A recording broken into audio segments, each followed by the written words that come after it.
बाबा ने कहा बताओ क्या चाहते हो। तो व्यास जी बोले आप हमारे घर से पधारो। पधारो?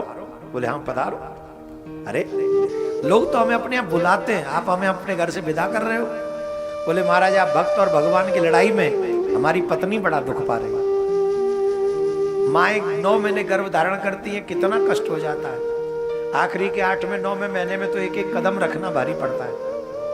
12 साल हो गई हमारी पत्नी को, आप भक्त भगवान की लड़ाई में इतना दुख पा रही है। शंकर भगवान कहते हैं व्यास हम आशीर्वाद देते हैं तुम्हारा पुत्र बहुत बड़ा ज्ञानी होगा। ये हमारा आशीर्वाद, बहुत ज्ञानी होगा।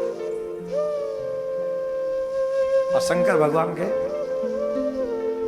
व्यास जी ने फिर कहा कि भैया अब तो आ जाओ, बाहर आ जाओ, गर्भ ऐसे छोड़ो। शिव जी तो गए, उन्होंने कहा नहीं आएंगे। श्री शुक बोले हम नहीं आएंगे। अब क्यों नहीं आओगे, क्या हो गया? बोले सुनिए महाराज, जैसे ही हम गर्भाशय छोड़ेंगे ये माया हमें पकड़ लेगी। 2 मिनट ध्यान से सुनिए जरा। बताओ गर्भ में जब तुम थे, गर्भ की बातें तुम्हें कितनी याद है? एक भी बात याद है? जवाब दो। एक भी याद हो? एक भी बात याद नहीं है ना? तो क्या गर्भ में कुछ था ही नहीं? अगर कुछ होता तो 3-4 महीने पहले की तो बात है, 2-4 साल पहले की तो बात है। आज जितने साल के हो गए उससे पहले की तो बात है। आज भी तुम्हें वो बातें याद हैं जो तुम्हारे बचपन में बीती थी, पर उससे थोड़ी पहले की बात याद क्यों नहीं है तुम्हें? घर में चेतना उतनी थी जितनी आज है। ये सारी चेतना थी गर्भ में भी। और गजब की बात बताएं, गर्भ में तो वो सामर्थ्य थी तुम्हें पिछले कई जन्मों की याद थी।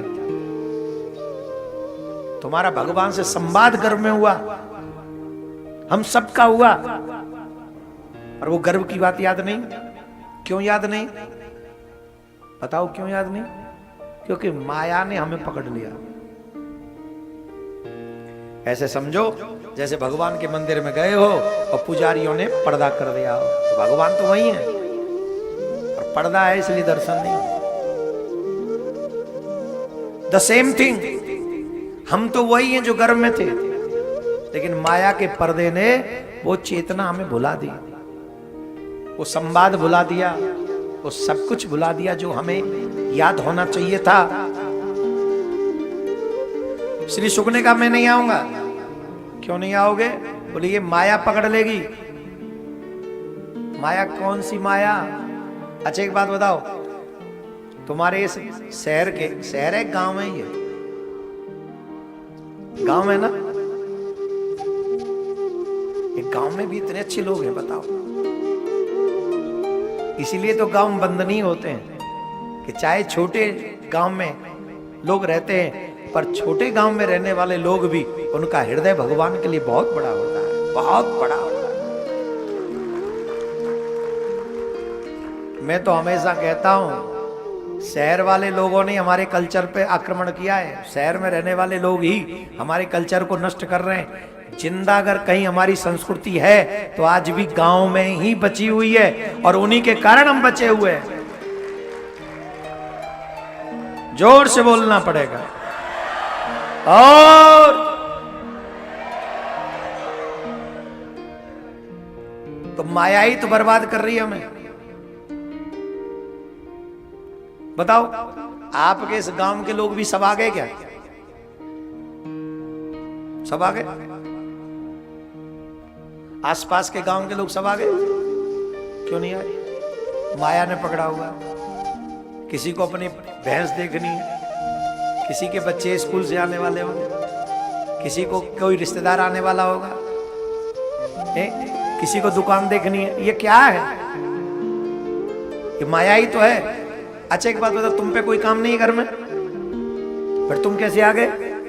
तुमने माया पे ताले डाल दिए। बोल तुम अभी थोड़ी देर रुको, हमें तो कथा में जाना है। तो तुम माया से लड़के जीते, तो यहां आए, और वो माया से हारे तो वहीं रह गए। वो भी अगर तुम्हारी तरह लड़ते तो वो भी इसी कथा पंडाल में बैठे हुए दिखते। वो लड़ न सके, माया ने उन्हें रोक लिया। तुम लड़ पाए तो माया को तुम हरा के इस कथा पंडाल में बैठ गए, और ये तुम्हारी विजय है, ये माधव की कृपा है।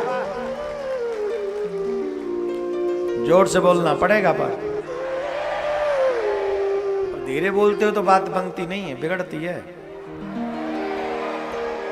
ये देखो, राधे राधे बोलना पड़ेगा।